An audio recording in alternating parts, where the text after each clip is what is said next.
Hello, everyone. My name is Amanda Oliver, and I am the head of Archives and Special Collections at Wilfrid Laurier University.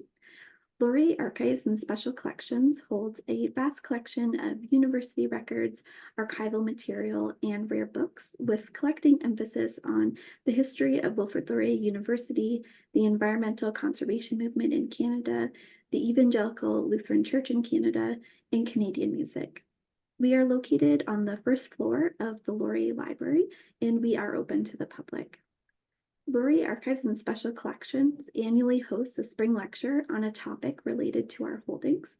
Thank you so much for joining us today for our 2024 spring lecture.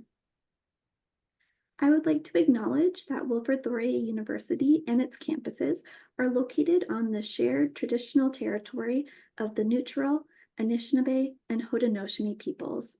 This land is part of the Dish with One Spoon Treaty. Today, this gathering place is home to many First Nations, Métis, and Indigenous peoples from across Turtle Island.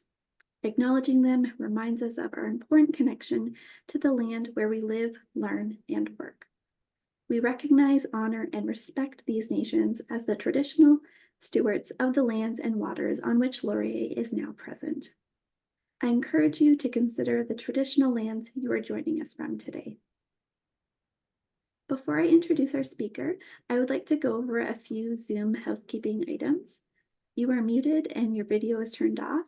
I invite you to sit back and enjoy the lecture. Captions are enabled for this webinar. If you would benefit from captions, please click on the button with the CC icon along the bottom of your screen to enable this feature. We will be utilizing the Q&A function today. To ask a question, please click on the Q&A button along the bottom of your screen. We will be taking questions at the end of the webinar, but please add questions via the Q&A button as they come to you. I would now like to introduce our speaker, Dr. Tedla Desta. Dr. Desta has an interdisciplinary research and teaching background. Dr. Desta earned his PhD at Trinity College, Dublin. After completing his doctoral program, he worked at Queen's University and the University of Toronto. He was a sessional lecturer and researcher at universities in Ireland, Switzerland, and South Africa. He has conducted field research in Kenya and Ethiopia. Currently, he is completing doctoral research at Wilfrid Laurier University and teaching at Martin Luther University College. Please join me in welcoming Tedla.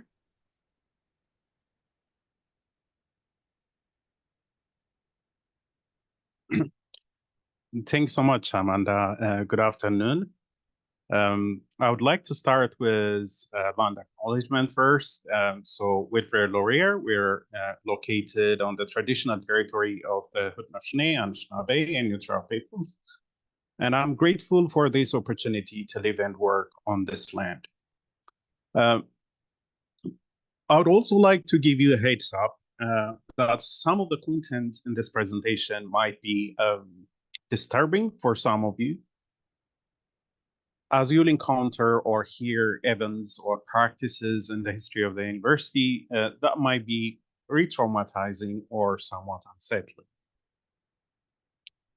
The archival work is or has been part of the Laurier Legacy Research Project, and I assure you that it's not fully completed, and it's not perfect, and it's not also exhaustive. There's still a lot of research to be conducted, a lot of investigation to be conducted, but I have gathered some useful findings from the available information in the archives. So I welcome your alternative views, perspectives on these findings. So some of the pictures that I'm going to be showing you, the photographs, have not been perhaps shared in the past or published in publications. For example, the first one, which reads "Color bar appears in Waterloo." It's related to a discrimination housing in the 1950s. The other one is a picture of a protest or a peaceful protest in the 1960s. And this report is a news report that you can read, which says complaints that a professor at Wilfrid Laurier University using sexist language in the classroom and endangering students by bringing weapons into the classroom have been found to be unsubstantiated. And the other one, which relates to confrontation between Board of Governors and students, is also the kind of report that I think, or items in the archives that are not being widely shared. So I'm going to be using different kind of names as I'm discussing the history of the university. So you will hear me, for example, using different names of the university interchangeably throughout the presentation, such as the Evangelical Lutheran Seminary, Waterloo College, Waterloo Lutheran University, Wilfrid Laurier University. All of them are the previous names of the college or the seminary or the university. So why is there a growing interest in the research of institutions, especially university history, particularly from a very critical perspective? Is it merely a passing trend, or are there legitimate reasons for this significance? There are a few things I think are that make it very much necessary. And these are, first of all, for policy, strategic, systems, and operational rethinking and improvements. The second one is social responsibility, and that is we take our past mistakes seriously and aim to do better. The other one is effective and learned decision-making based on previous decisions. Prevention of legal problems, such as those related to discrimination. Creation of equitable and non-poisonous work environment. And finally, last but not least, it has to do with moral requirements.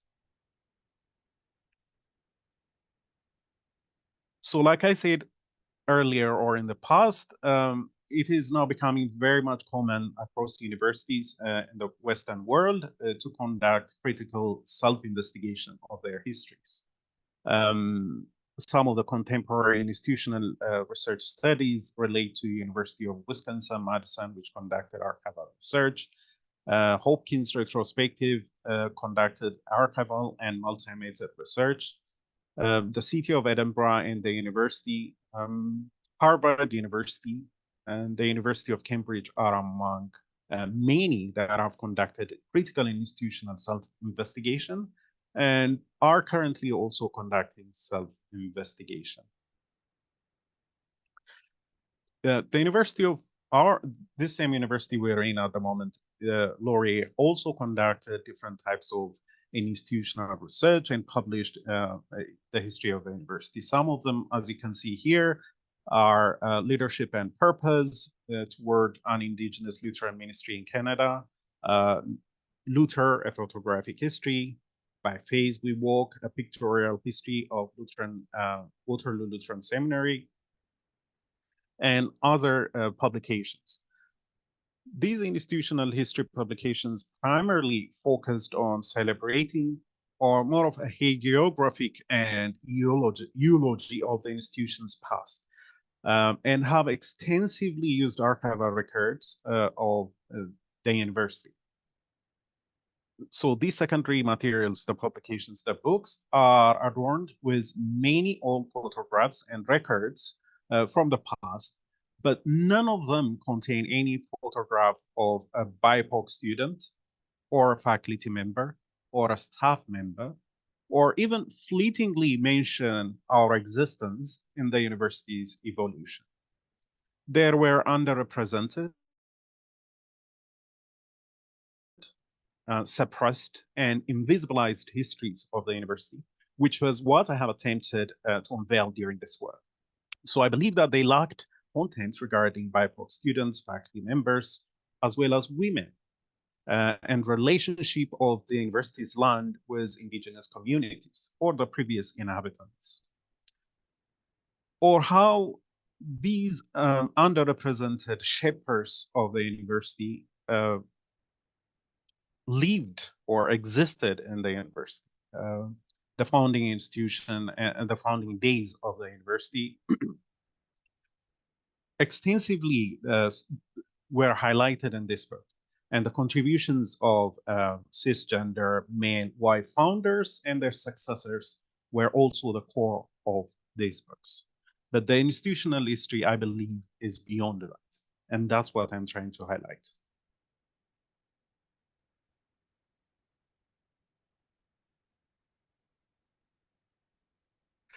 Therefore, what makes this project or archival research different from the others, the ones I mentioned, which are these ones?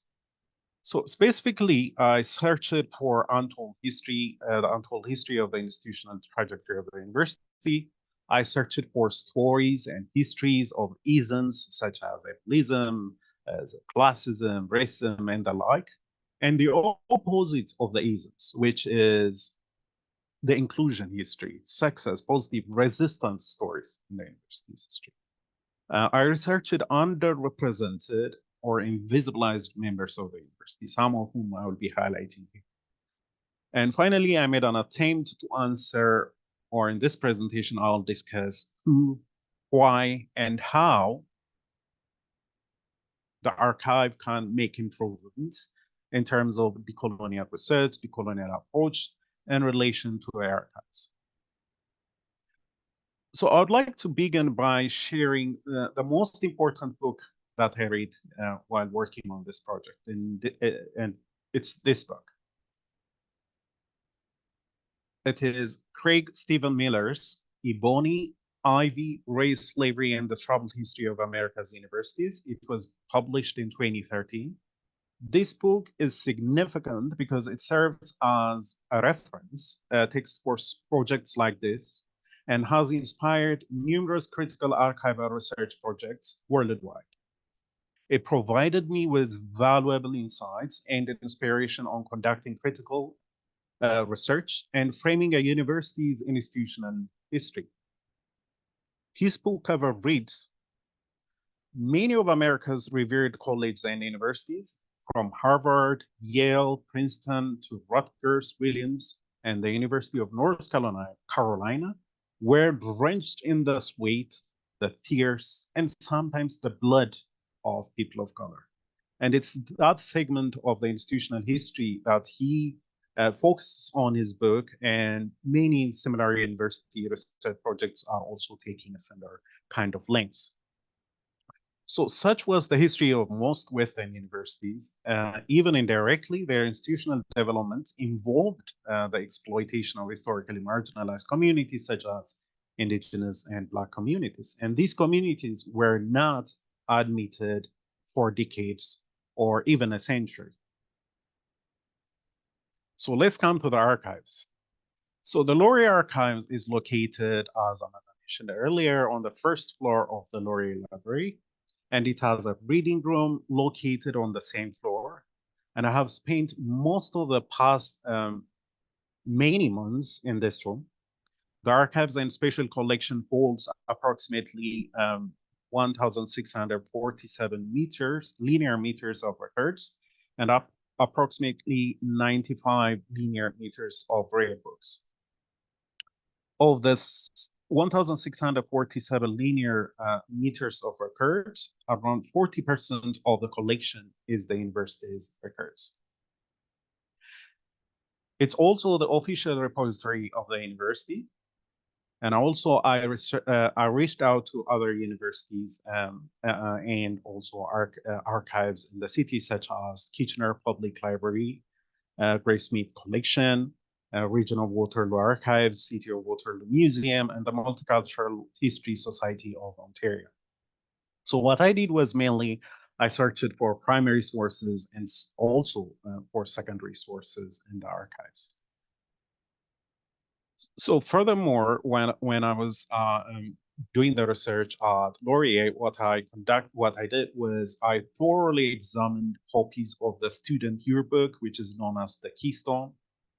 I have also extensively reviewed the early university beginning minutes of the board meetings with a particular focus on the land history and financial history of the university.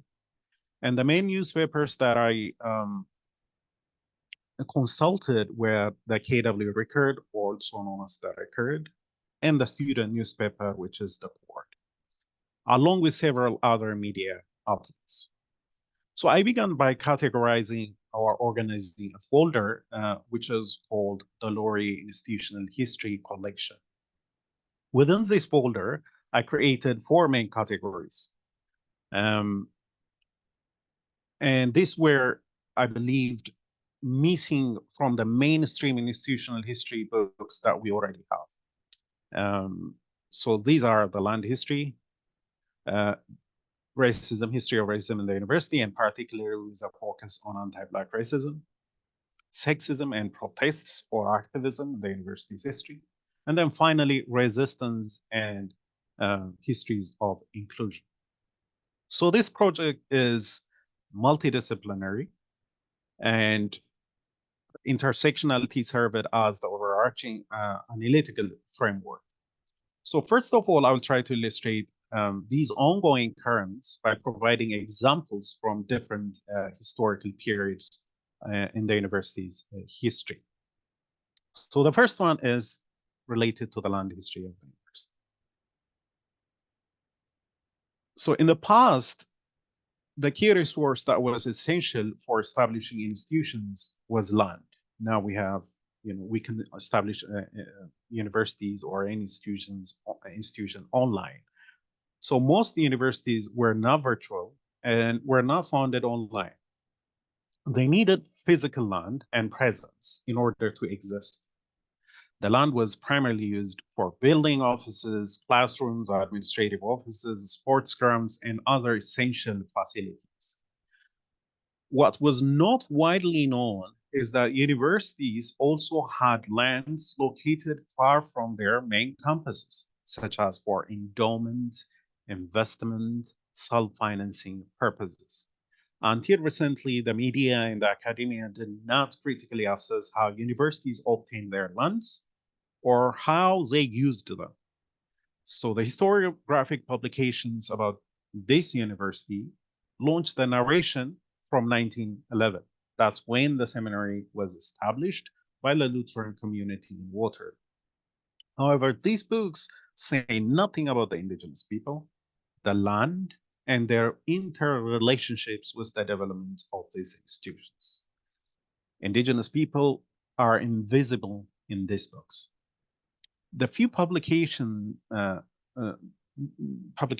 I have read, for example, Bloomfield's 1995 publication or of annotations, were primarily archaeological investigations of prehistoric indigenous sites and analysis of indigenous artifacts, and that's it. There's nothing beyond that. There are 3 important works worth mentioning as pioneering studies that have investigated the relationship between universities and the vast lands that they occupy and the indigenous communities. I've already mentioned Craig Wilder's book, published in 2013. Another investigation by Robert Lee and Tristan Atto in 2020 studied the U.S. How the U.S. funded 52 universities with nearly 11 million acres of land by analyzing what's called the Morrill Act of 1862, which granted expropriated indigenous land to states to fund universities. Additionally, Dr. Caitlin Harvey's PhD dissertation and her recent articles are important secondary sources. Dr. Caitlin Harvey argues that one of the necessary condition for universities' expansion in the 20th century was capital, since building a university is a capital-intensive process. Institutions of higher education also served as landholders, landlords, mortgage brokers, conduits for transferring land between communities. Harvey refers to these institutions as gold field institutions or gold rush universities, as they were established on lands with mineral resources. These universities were founded by settlers to cater to settler communities rather than the indigenous population. This is particularly true in the US, Canada, Australia, New Zealand, and South Africa. These settler universities have historically excluded indigenous students and marginalized indigenous knowledge and administration. So the institutional development of Laurier as an institution is not different from other settler colonial universities founded on indigenous lands. So the first question is in relation to the land history of the university is, what do we learn from the land history of Wilfrid Laurier University? So on February 5, 1798, the Crown issued a deed or sold to Upper Canada business group or businessmen, Richard Beasley, John Wilson, Jean-Baptiste Rousseau, over 94,000 acres of land in Upper Canada for more than 8,000 pounds. These Block 2 formed the township of Waterloo, where we are located at the moment. So these businessmen again resold the land to other settlers. In short, this is the first chapter of the land history of the university in Waterloo, including where this university is located, that was fought. Beasley managed to secure a mortgage for the land without even having the necessary financial backing. And despite the land was transferred to him, Beasley held the title, while Joseph Brand and the Six Nations were unpaid, who were supposed to be paid. Subsequently, the land was divided into large blocks, and the German company enters the scene, acquiring the land with real money and paying Beasley's debt. That is when, in 1804, Sam Bricker, a German Mennonite from Pennsylvania, and his brother-in-law, Daniel Erb, paid and purchased Beasley's, all of Beasley's Block 2, which is Waterloo at the moment. So the second, excuse me, the second resale and transfer from Beasley to the German company had many problems too. And this is a quote from an article published in 2001.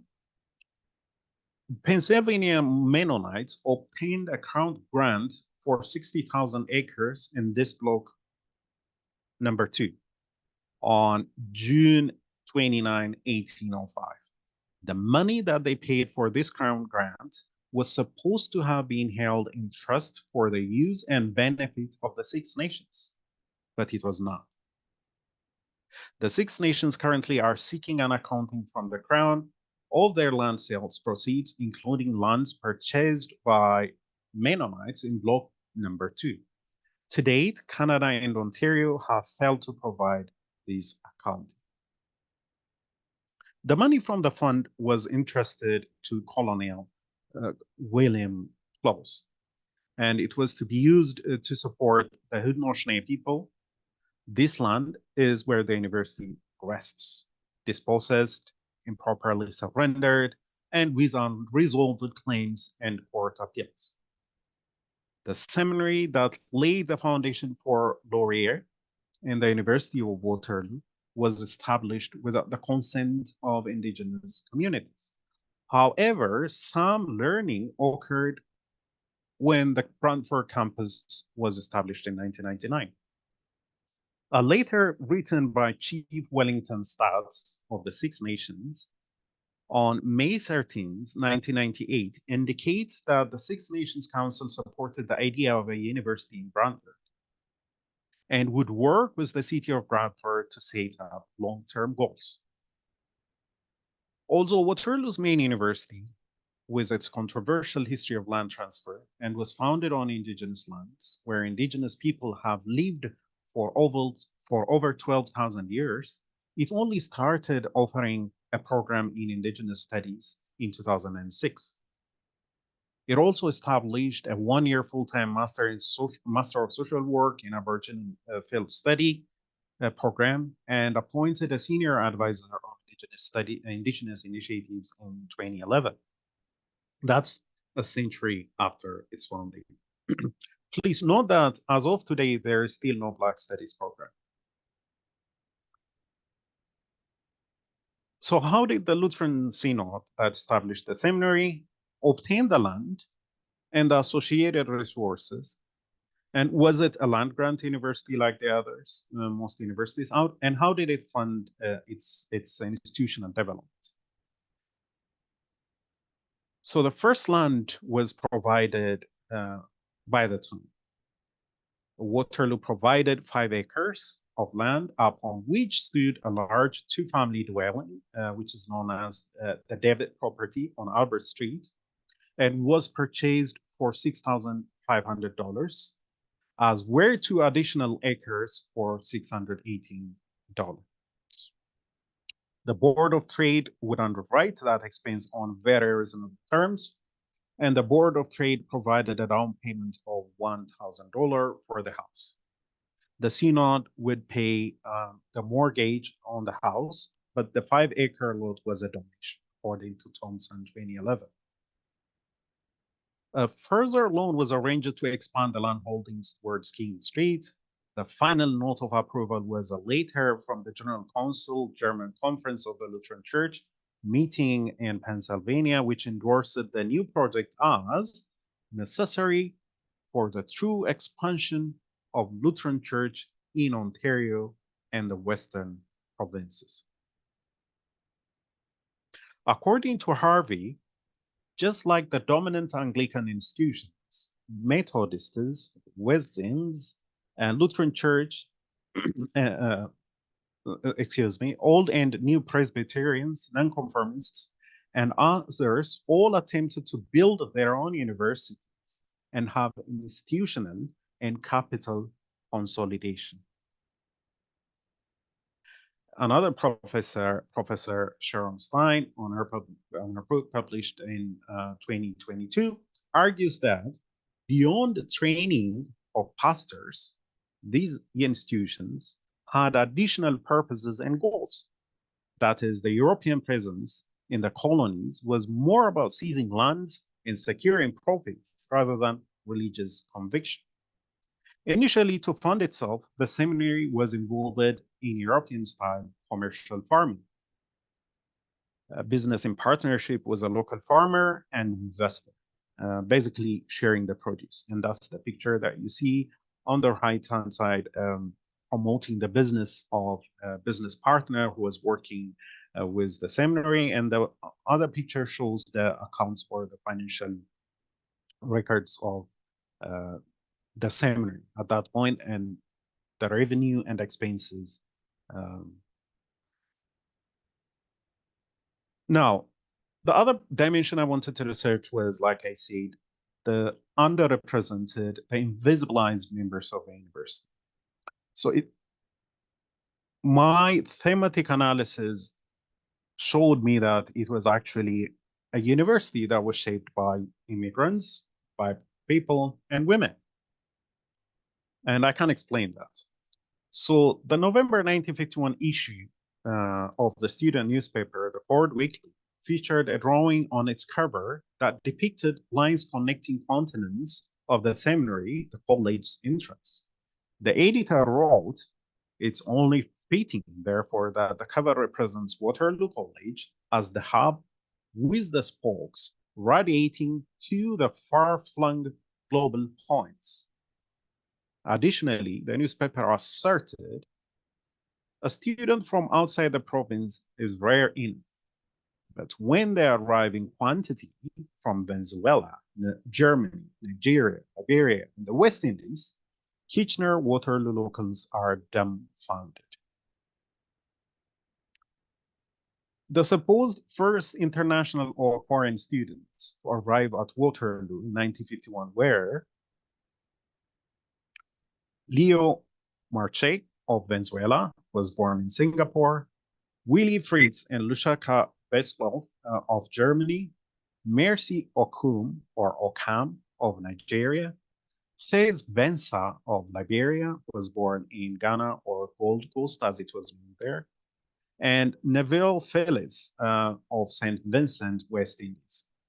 Faith Bensa, whom you see here in front of me, he's also the first Black graduate of this institution, or African graduate of this institution.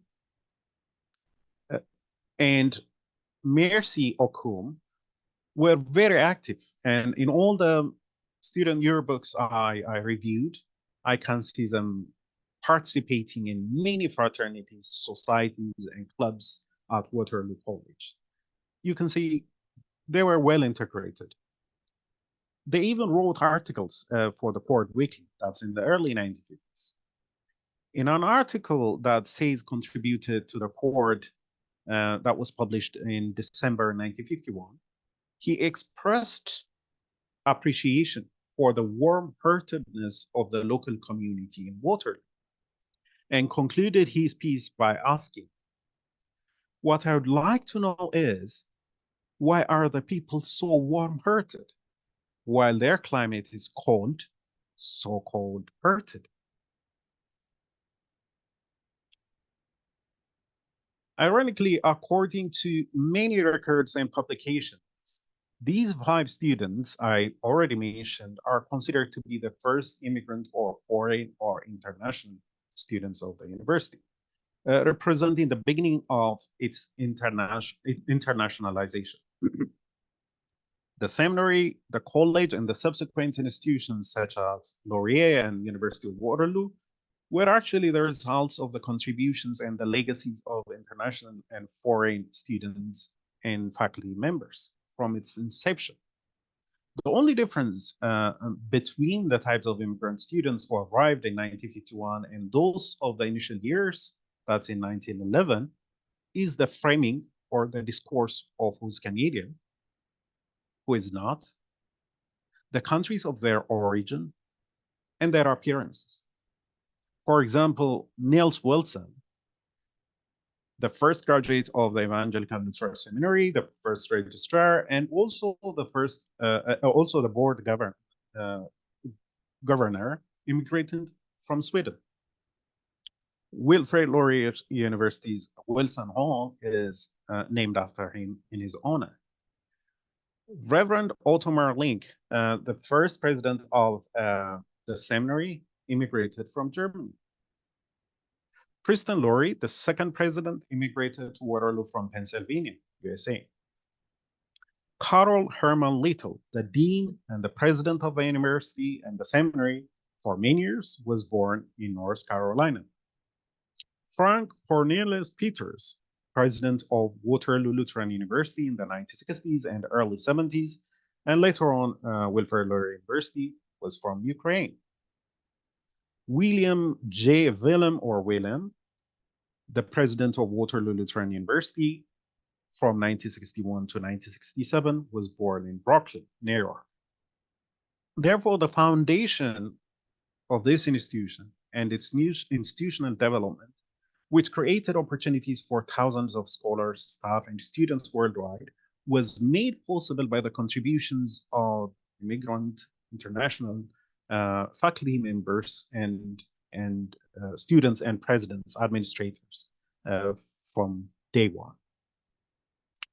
Furthermore, the university also has also been shaped by the contributions and labor of women.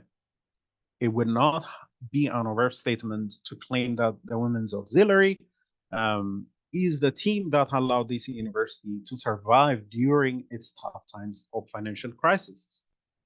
The auxiliary provided the seminary with essential resources such as funds, food supplies, emergency assistance, and one aspect that is less frequently discussed is the financial backing provided by the Women's Auxiliary. Race-based cases of housing discrimination were reported in the 1950s, along with several incidents of ongoing anti-Black racism, newspaper articles, graffiti, and violence. However, I'll focus on a few selected cases here. And there are many cases that I've avoided today from discussing or sharing because of the contents. In 2023, Queen's University unveiled Queen's Remembers podium in Kingston, Ontario. This commemorated the Black students impacted by a racist policy that banned their admission to Queen's Medical School until 1965. I have not found similar large-scale policy banning a specific group of students at this university. However, there is one similar case in the 1960s when an African American student was systematically discriminated by the then president.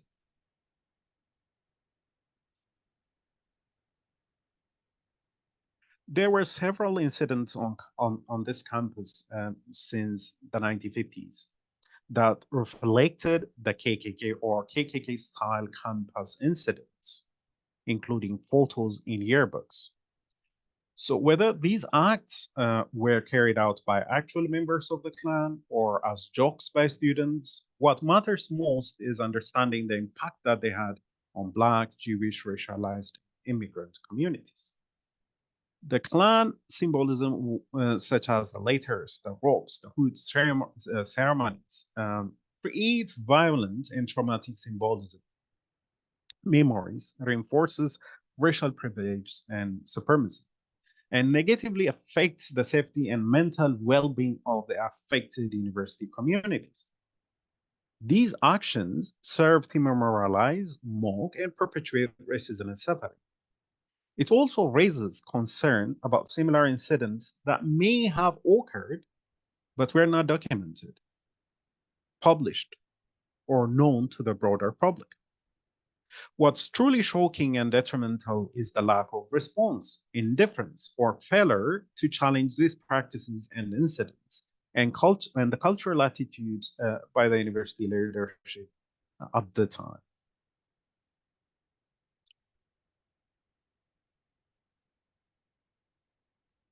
So blackface can be defined as the use of black makeup, typically cork, to imitate a black person.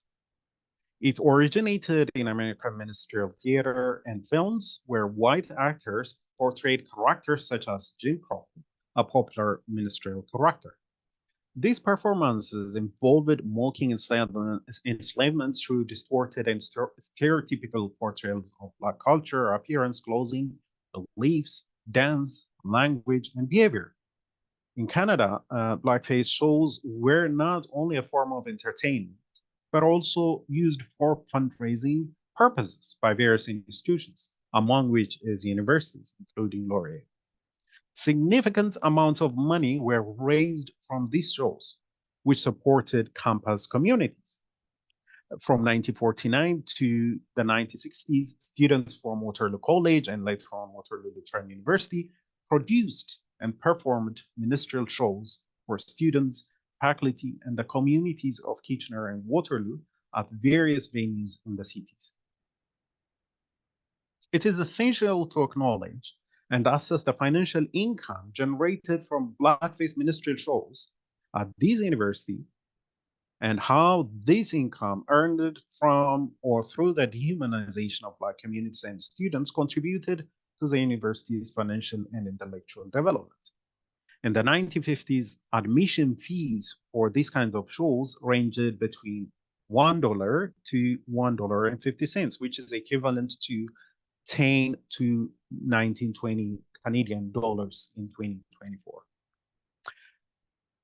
And even in 2007, during Laurier Students' Union Winter Carnival, members of the Loyal Order of Water Buffaloes, who were students at Laurier, were observed wearing blackface and other stereotypical costumes. And only one student lodged a complaint with the Students' Union president at the time. These are the new age styles of blackfaces, which are slightly different from older ministerial styles because there's no financial agenda or aim in the most recent types of blackfaces. And compare this incident to the 1989 sexist panty raid controversy. There was a huge controversy in 1989.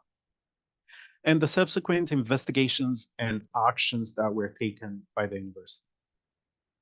Through this comparison, it becomes clear that the university failed to treat the blackface incident with the same level of seriousness and attention.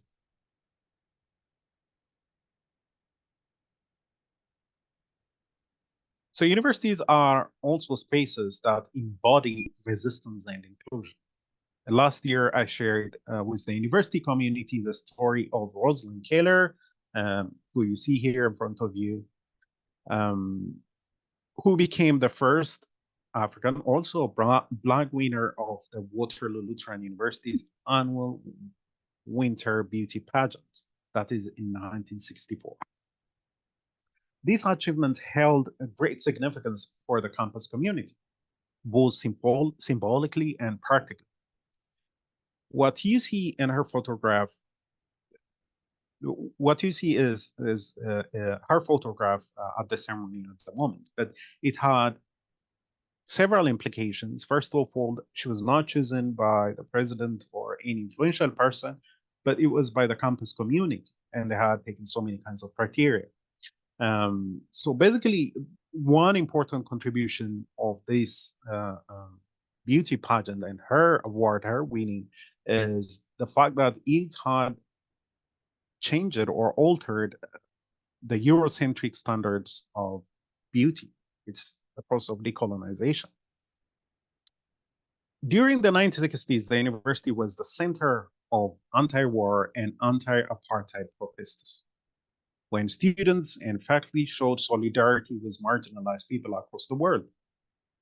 Similarly, the naming policies of Laurier campuses, if you know most of the buildings, the centers and the rooms, and if you investigate the naming behind these buildings and centers, you generally see that there is care given and there is wisdom in the naming process. However, there is still an opportunity to honor BIPOC members of the university who have made significant contributions to the university. In order to highlight the institutional history of inclusivity and resistance, I chose to focus on the experiences of two former faculty members, and they are George Hagar, or also known as Hajar, and Edsel Wickham. Professor Hagar, or Hajar, can best be described as a global and radical scholar. And given current campus protests in North America, you might relate with some of the experiences that I'm going to be reading about Professor Hajar. So he immigrated to Canada from Lebanon in 1952 at a young age, and he initially worked as a waiter in the shoe shop. He later earned his PhD in political theory from Columbia University, that is in 1966. And he eventually secured a position at Waterloo Lutheran University. However, he was subsequently dismissed not long after, probably 2-3 years later, likely due to his revolutionary approach and activities. During his 3 years at the university, Hajar gained popularity for speaking out against the administration, his teaching style, and his vocal activism on topics such as the Vietnam War, Israel and Palestine, the Canadian Arab community. Hajar's impact extended across departments, and even after leaving the university, the social work department experienced an increase in student and faculty activism, focusing on issues such as poverty, racism, ethical dilemmas in social work profession, and freedom of speech on campuses. Laurier's archive has a file entitled The George Hajar Incident, which contains letters, petitions, complaints, and expressions of support for the professor when he was dismissed. His case became national controversy surrounding academic freedom and received coverage in numerous national newspapers.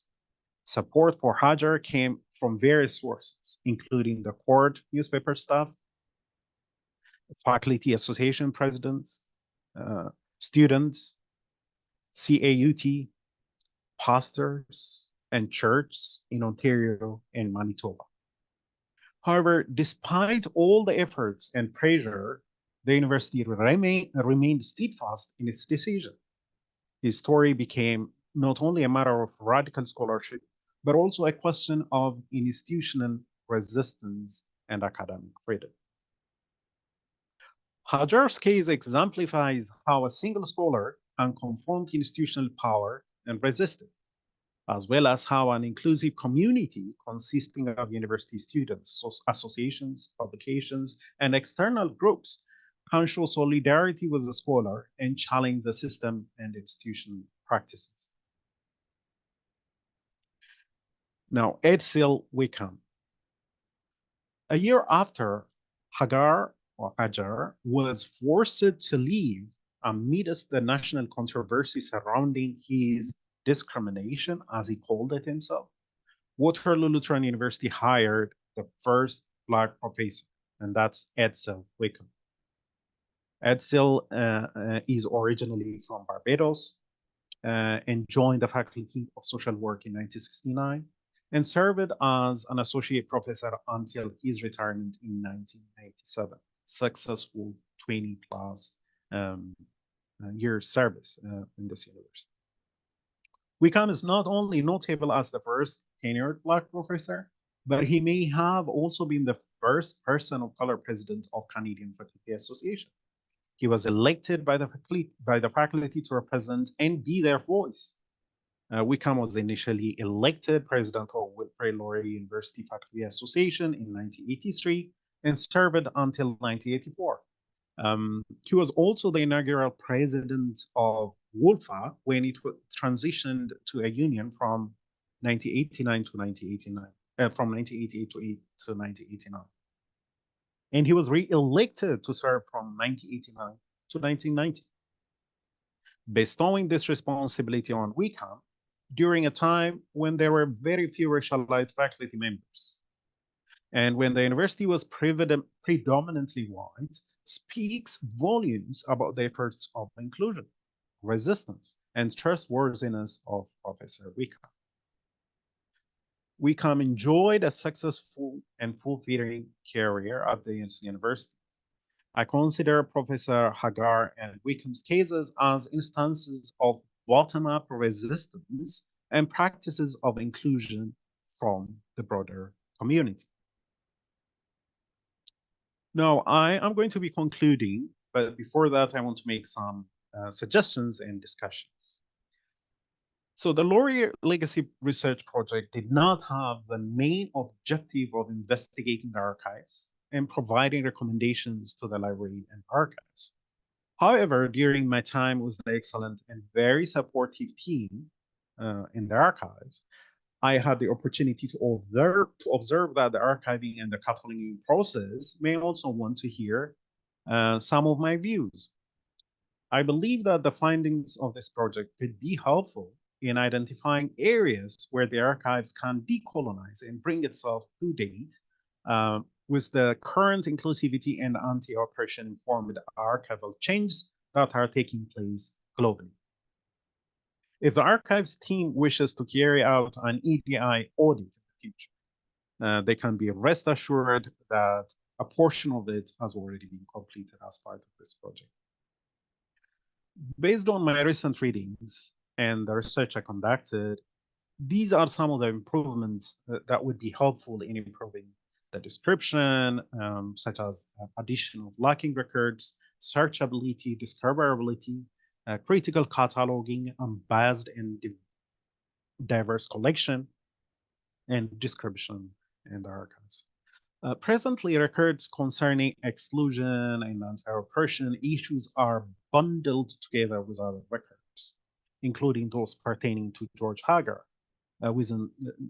It's located within Wilfrid Laurier University's Office of the President, Henry Andrus fonts. They are not categorized under specific fonts, such as human rights, discrimination, protest, or resistance. They are scattered and they're not easily discoverable or searchable, as it is in many universities' archives. Consequently, unless the archivist comprehends the researcher's specific field of interest and provides appropriate guidance, which I was provided in my case, locating Hajar's file may not be a straightforward task. Recently, an author made an argument advocating for a change in the way provenance is practiced in archival work. According to the author, the current practice of keeping the fonts of different creators separate is both in theory and in practice a result of colonialism and inconsiderate of marginalized communities. And there's also another important word and lesson from this project. And that's how the archives is literally locking records and fonts and folders pertaining to Indigenous, Black, and other racialized historical communities of this region and the university. According to a local historian, in 1848, there were roughly 1,500 Black individuals residing in the Queens Bush area of Waterloo, Wellington counties. In contrast, Berlin, that's today's Kitchener, during the same period had a population of about 700 Black communities living here. Unfortunately, I have been unsuccessful in locating any records within Laurier's archive concerning the Black community of this region, as well as Indigenous community and others and their connection to the land and the university. It's unlikely that this lack of archival records is just due to scarcity of relevant documents from that era pertaining to these communities. In addition to making changes to subject headings and library collections, there is a growing EDI movement for what is called descriptive equity and reparative archival practice. This movement aims to address and rectify the power imbalances, harm, and erasure caused by previous practices and archival work. A common example of this is when offensive content is found in yearbooks, which there are plenty of in Laurier students' yearbooks. Universities have also started adding a general statement on harmful content that is posted on the Spatial Collections website and the finding aids highlighting the presence of offensive and intersectionally discriminatory contents. The University of West Georgia's in-ground library has been recognized as one of the new examples of improvements in archival practices in this realm. A recent article by a staff member of the Spatial Collections and Archives at the University of Waterloo Library on works to integrate equity and reconciliation informed thinking into the department's archival practice by revising their approach to language and archival descriptions is a good example of the cutting-edge archival change taking place across many institutions. Most of the records in the past were not described using sensitive, intentional, and wise language. In the case of Laurier, we can examine Laurier's Office of the President, William J. Willem fonts, for example. Within this font, there is a folder known as Director of Athletics, David Knight. At first glance, this file appears to contain sports-related records without any offensive or discriminatory content. However, within this file is a letter from December 23, 1966. This letter contains many words that are now considered obsolete. Furthermore, the decision made by the university president at the time to deny the admission of an African-American student athlete was a blatant example of systematic discrimination. It's also essential to address the problematic or discriminatory photographic records, such as those depicting Wig, costume, blackface, and ministerial photographs. Additionally, it is also important to consider how maps are named and how Indigenous communities are properly recognized and acknowledged, and the correct naming of the lands. For example, in 1992, the Canadian Arctic Resources Committee, CARC, conducted interviews with residents of Indigenous communities surrounding Hudson Bay to learn about the effects of nearby hydroelectric projects. The interview tapes and transcriptions, as well as the records of the Hudson Bay program, are held in the CARC fonts here in the Laurier archives. This record could likely, for example, be inside a font or folder to be titled Indigenous Issues. The idea is to ensure that the stories, records, cultures, and beliefs of equity deserving groups are not only centered, properly cataloged, and championed in social, educational, and archival settings, but also accurately and fairly represented.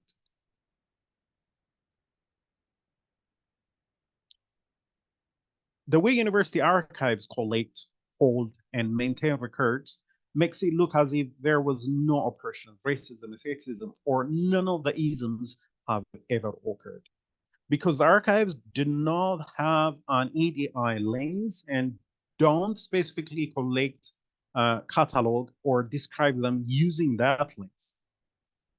The policies, practices, and incidents that could be deemed colonial, oppressive, and discriminatory and still continue to happen on a daily basis are not usually recorded or contained in the archives. As racialized scholars, we know them and we live them daily. University archives must keep track of these and save them. In conclusion, the process of improving our institutions to create thriving and inclusive campus for all communities is a long-term effort. It is encouraging to see an increasing number of leaders in positions of power actively listening, providing the space, and incorporating recommendations. I believe that their motivation comes not only from corporate social responsibility and profits perspective, but also from a sense of moral duty.